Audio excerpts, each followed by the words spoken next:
disruption. So today's webinar is working in a virtual environment, and I'm pleased to introduce you today to our speakers. First, Sherry Budziak is founder and CEO of orgSource, and my co-founder with me on .org Companies and .org Community, and she's also my co-author on the 2 books I mentioned earlier. And Travis Cheatham is Director of Technology and Digital Solutions at AACE. So welcome, Sherry and Travis. Thanks, Kevin. Thanks, everybody, for joining us today. orgSource has been working with associations for the past 15 years, as Kevin said, to help prepare them for the future. We've also been a virtual office since that time. Excited about having this conversation with you guys today. So we know that association leaders have a lot on their mind, and even prior to this emergency, we've really worked hard to help prepare you for the future. So whether you need a facilitator to help ask a better question, an expert in operational improvements, or a leader in digital transformation or leadership development, we can help you build value, innovate within, and discover your own strategies. Our consulting team, we provide associations with services from strategic and scenario planning to helping lead transformation through digital strategy and more. But more importantly, if you need an extra set of hands or expertise today, we can help you with talking with you and consulting around moving to a virtual conference, communication strategies, scenario planning, and governance strategies. And we've also, for those of you who've missed some of our prior webinars and resources, you can find them at orgsource.com/COVID-19. So let's kind of get right to it. So today I'm excited to have Travis from the American Association of Clinical Endocrinologists. We started working with AACE about 3 years ago, and at that time we kind of talk about the story that they were working out of spreadsheets and not having any remote capacity to working with them on an overall digital strategy.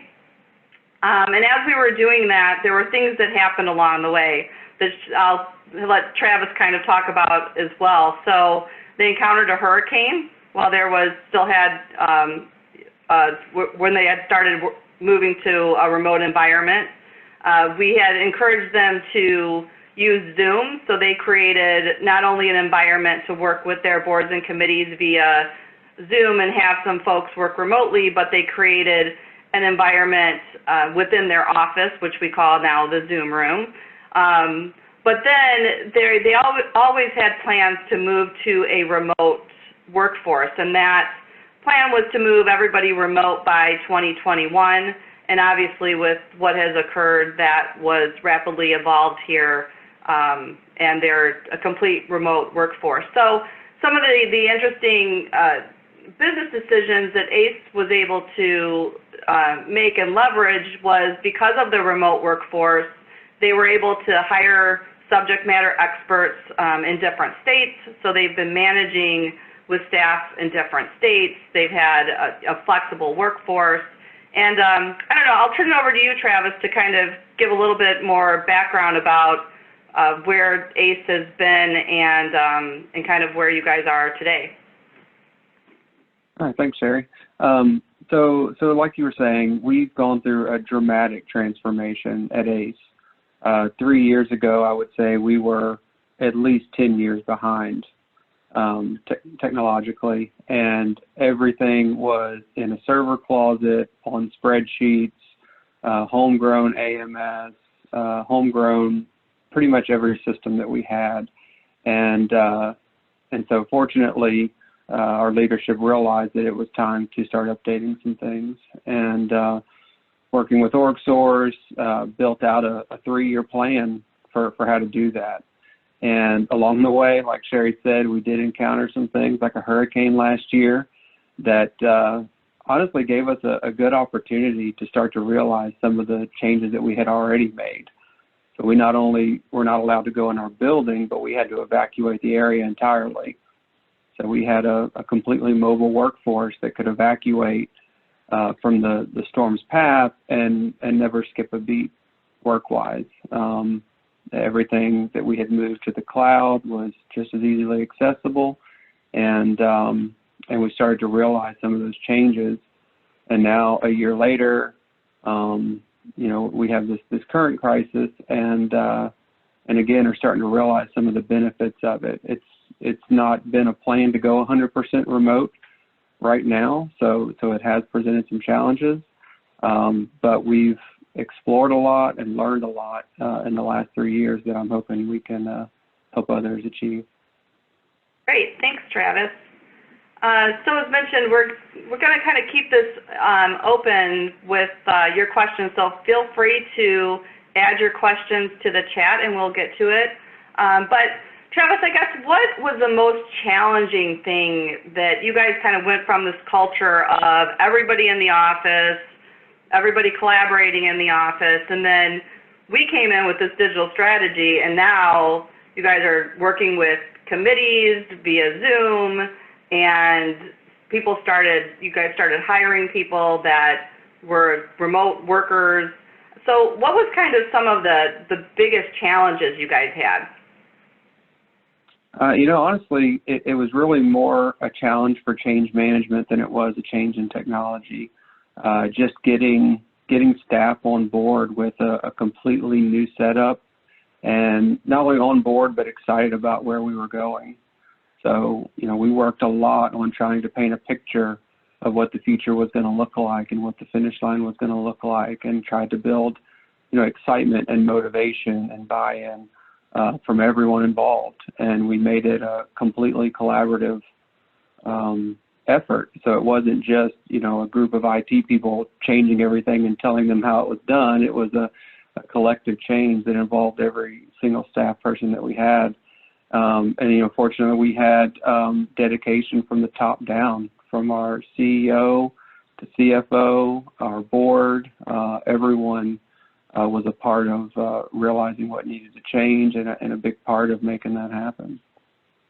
Yeah, and I think one other thing that I'll kind of point out, as AACE has gone on this journey, what we've considered, we call digital transformation, is also allowing them, or the plan was that when I mentioned early on that by 2021 they were going to be remote. Well, with their lease being up and the fact that they were able to work well in this environment, instead of the decisions along the way, instead of going and finding it maybe a different, a smaller space in person, to take that expense from the office expense now just went away, that they can use that expense for new product development, things like that. So that was, I think, from a business side, was really a great thing that was an outcome of some of these, technology improvements and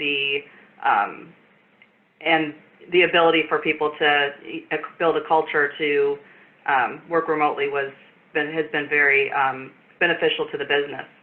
So, Travis, talk to me a little bit about what are staff expectations. Like, we work with an organization that they can work anywhere that they want, but they're expected to be available via Skype or whatever it might be during certain hours, and sometimes even extended into after hours if they're not if they have some flexible time to work. So can you talk to us a little bit about what the expectations are at AACE?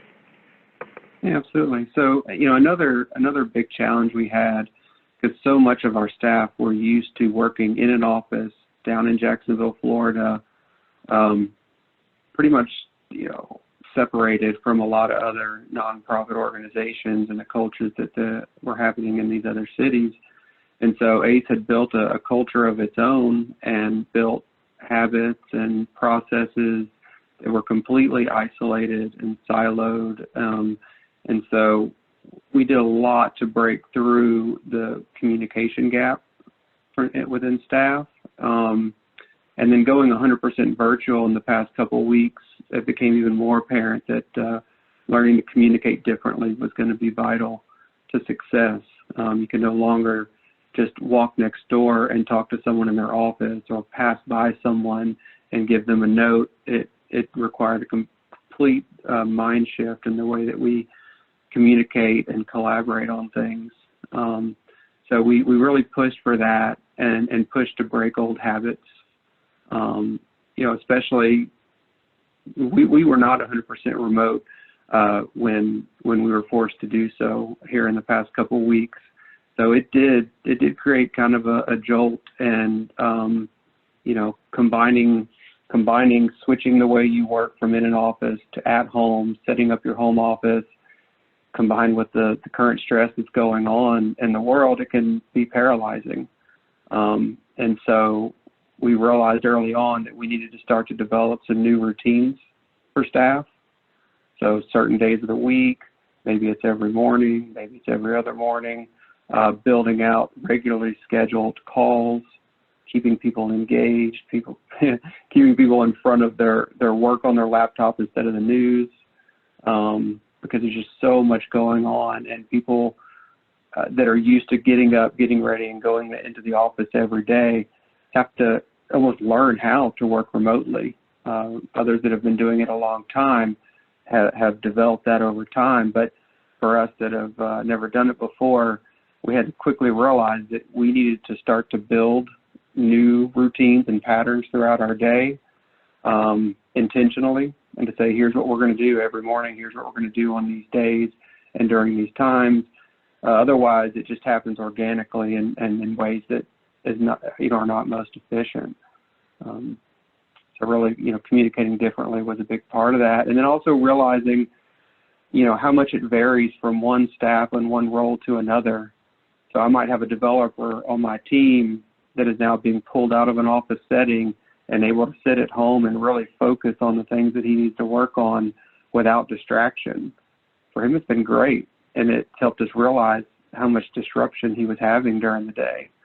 But for someone else, say in marketing, that might need to have their finger on the pulse of everything that's going on, we have to put areas in place, and we use Microsoft Teams to do a lot of this, where they can hear and see things that are going on organization-wide and have their finger on the pulse of everything that's happening, and doing that completely remotely has been a big improvement over the last 2 weeks.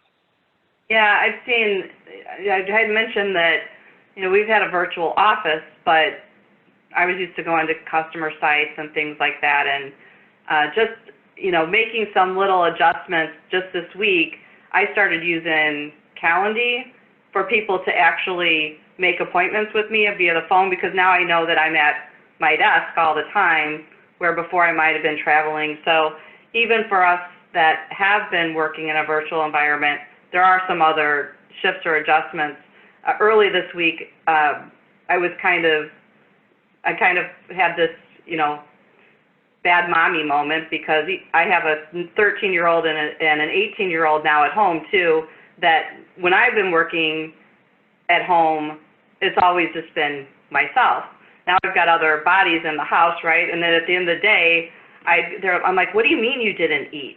There's food in the refrigerator, because they know if the door is shut, they're not supposed to interrupt me. So they didn't, and then they didn't take care of themselves either. So it's like all this adjustment on top of it in that remote work environment that I think people also have to be sensitive to some of those dynamics that are going on. So it is, and I say just real quick to add to that, in technology, that's our responsibility. We always try to help people do their jobs better and give them the tools that they need to make them more effective and more efficient. And that doesn't change in a crisis like this. So technology can help people be more organized, communicate better, be more transparent. And so to sit back and wait for something to go wrong, to me, I think is a mistake. And as a person in technology, you can find areas in which you can create situations for collaboration or communication. I think that's what our job is to make these tools available. Yeah, it's great. So why don't we talk a little bit about what are some of the policies that AACE has in place for remote workers? So interestingly enough, it hasn't changed much.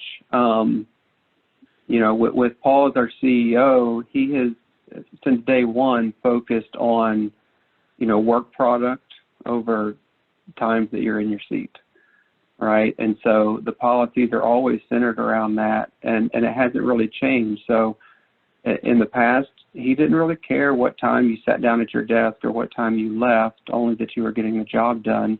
Whether you were working from home or coming in the office, it didn't matter. And so a lot of the policies and the procedures, although the procedures are adapting fluidly, the policies really haven't changed much. You know, we still have all our security policies in place, and that's really no different than when we were in the office. So when you talk about security policies, talk to me a little bit more about that. So we have, for each system that we have security policies in place and things to look out for, and times when staff are to let us know when they see something that doesn't look right. You know, a lot of that really, it is system by system, but a lot of that has stayed the same. And being, you know, utilizing cloud-based systems really didn't change much from office to working from home. Okay, great. So if anybody has a question, please go ahead and add it to the chat. So we want to make sure we get to the questions that you guys have that are listening in. So Travis, talk to us a little bit about how you guys handle training. So say, for instance, you're onboarding a new person. How does that work in a remote environment? So I just did this the other day. We hired a new marketing director, and we set up a series of calls for one-on-one training. And the reason we do that is it varies so much from person to person. You know, this new hire, she already had experience using Microsoft Teams and SharePoint and Zoom, and so it didn't require a lot of in-depth training. But we went through each piece of software that we use, talked about how they work and integrate with one another, how the SOPs kind of tie in with the technology. And then, you know, we're able to take questions from her that we knew she had, you know, coming into the training sessions. And then the next level is we have a team in Microsoft dedicated, a team channel dedicated to training and collaboration and questions. And so one of the things that I've worked to do is create an open, transparent method of communication and collaboration that gives staff the ability to give us feedback on how we can make things better, and to give us the opportunity to push out new technologies, new tips and tricks for how to do things.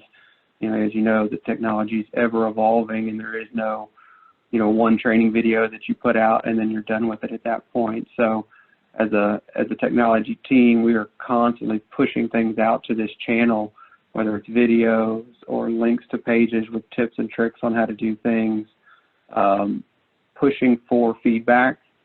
So we really work to try to not just be reactive and wait till something goes wrong, but to really push people to let us know how we can help them do their job easier. And I think it's interesting. Some staff they don't naturally want to come to us if they see an issue. They just think they have to work through it. And so we try really hard to let them know that that's what we're here for.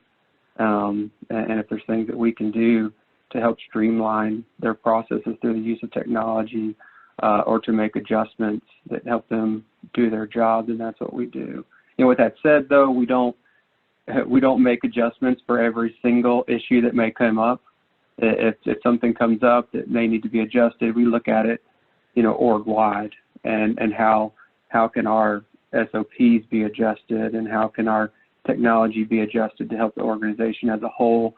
The last thing we want to do is to start to pick and choose and make single case scenario adjustments for things. So it is a fine balance, but we do push really hard for feedback on training. And then we have all of our videos and everything listed right there in the channel. So if anyone wants a refresher on something, they can go watch a recorded session. And we found that people will watch these videos much quicker than they'll go and read an article on how to use something. So when you talk about onboarding a new employee, so say they're here, your tech team is in Jacksonville, and Paul hires somebody up here in Chicago. So do you guys send them their equipment and set it up? Do you guys have them go to Best Buy and buy a laptop? Like, how are you guys managing that?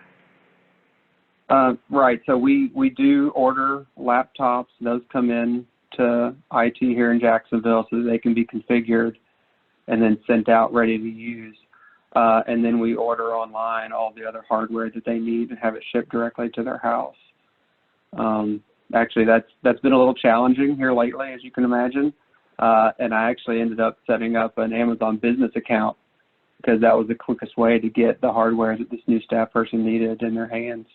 And it was great. I mean, great process. They have an ability to build out your preferences and your kind of wish list of different products. Put in a new address, has the work, company account on there. And so they receive all the hardware that they need. The laptop's already been configured and all the software has been installed. All of the logins have taken place. And so, this new marketing director was able to start day one, opening up her laptop, logging in, and having everything that she needs right there to begin training. Great. So, talk to me a little bit about how you guys you're in this remote environment. So how are you guys keeping up with, celebrating successes? And I've heard that some associations, one recently told me that they have a trainer that have a trainer come in the mornings virtually, and they're doing exercises with their families. Another saying that they are doing happy hours on Fridays virtually. So what are some things that you guys are doing? That's a good question. It seems so early for us being 100% remote that survival almost seems like the success. Success at this point is survival. But it is nice to have, C-level staff being the catalyst to doing some fun things online. So when you have a chief that comes in and starts to post things that are just fun, like, what song do you think of during this coronavirus pandemic? And, fun little things like that can kind of ease everyone's stress. We do have a culture of open communication. There's no stigma on anyone that might be, quote unquote, goofing off on our communication channels. We all know as staff that the end product is the game and that we have to do that no matter what. And we can have fun along the way while we do it.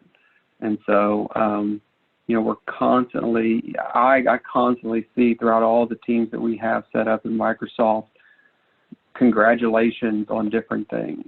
And so our accomplishments are still congratulated in the same way and celebrated in the same way organization-wide.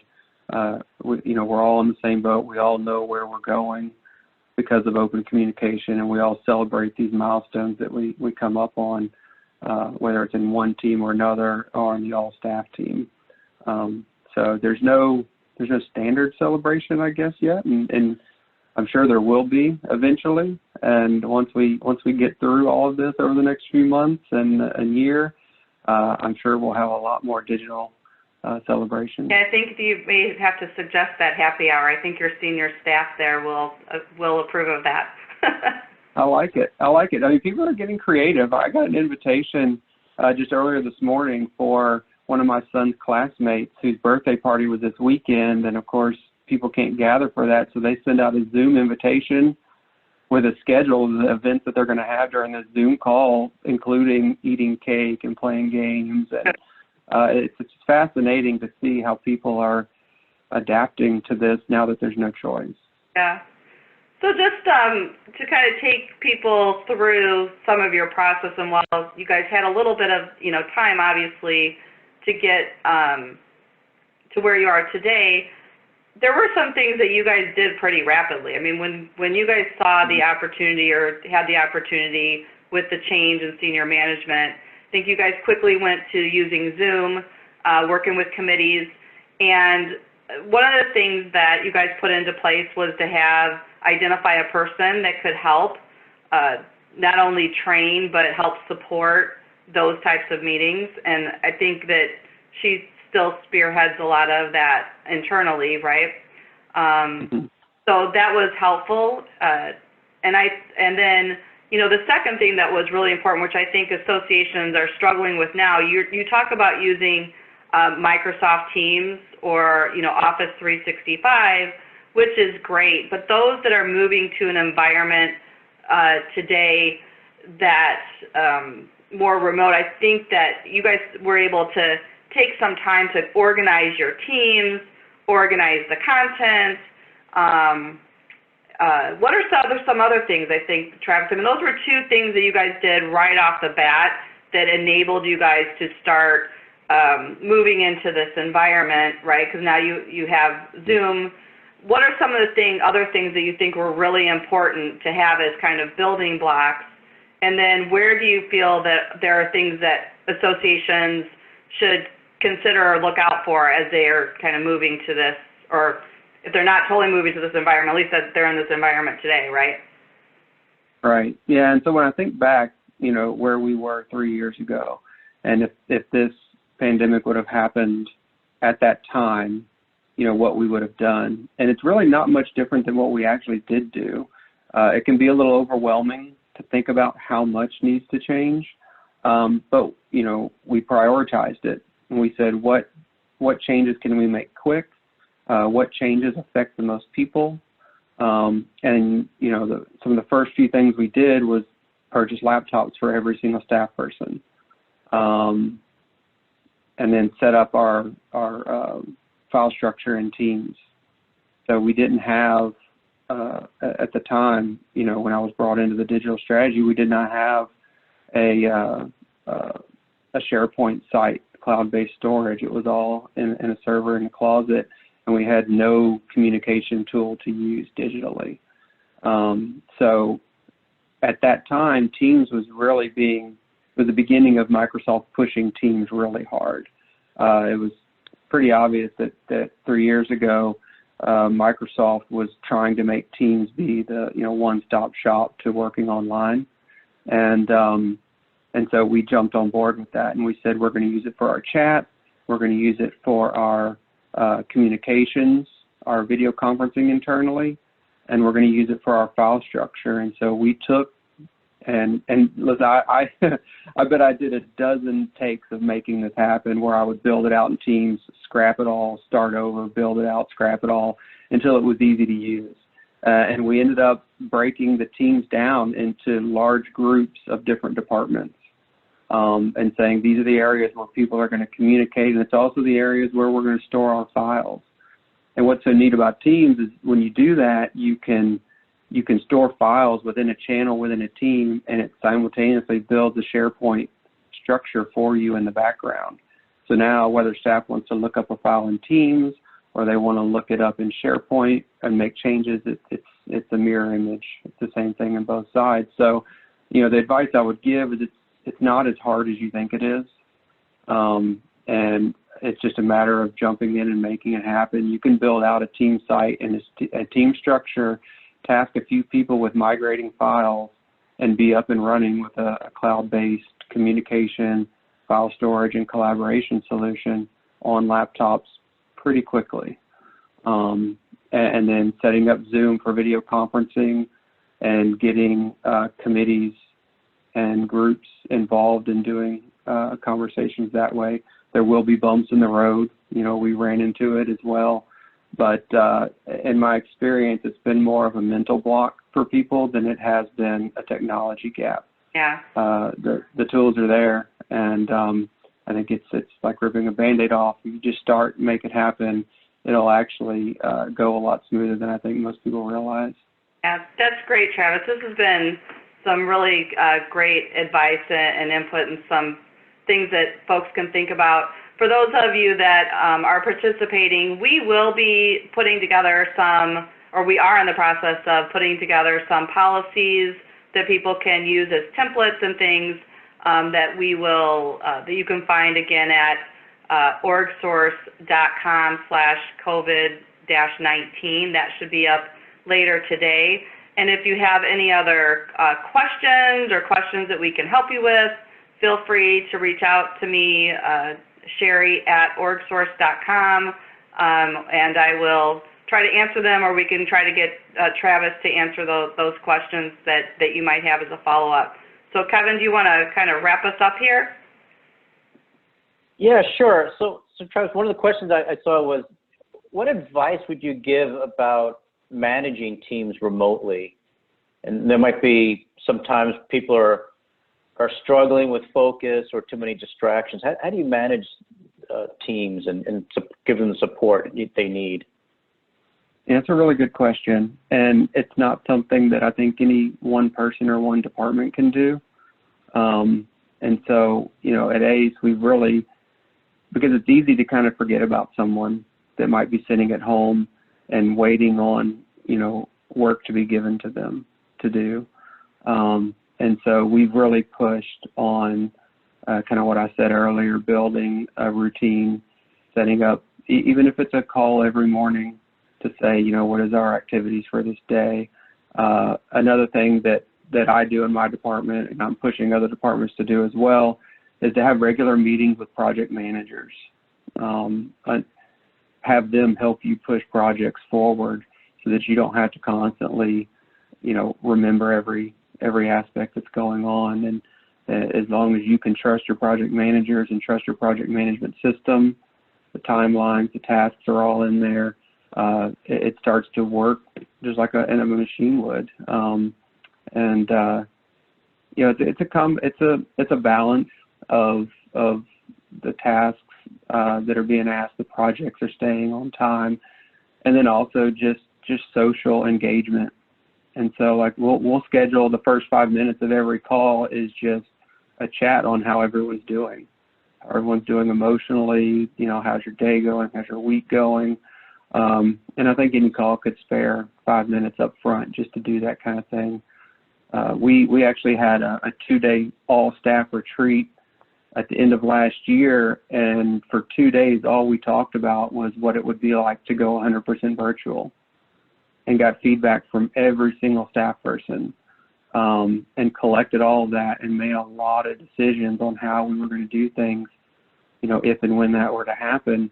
And it ended up being a blessing, because who knew, you know, just this soon after we would be faced with it. But we were able to look back on all of the notes we took out of the strategic planning meeting and utilize it now. And so even though someone might not be able to have a 2-day all-staff retreat at this point, they can still employ a lot of those same strategies in getting feedback from their teams.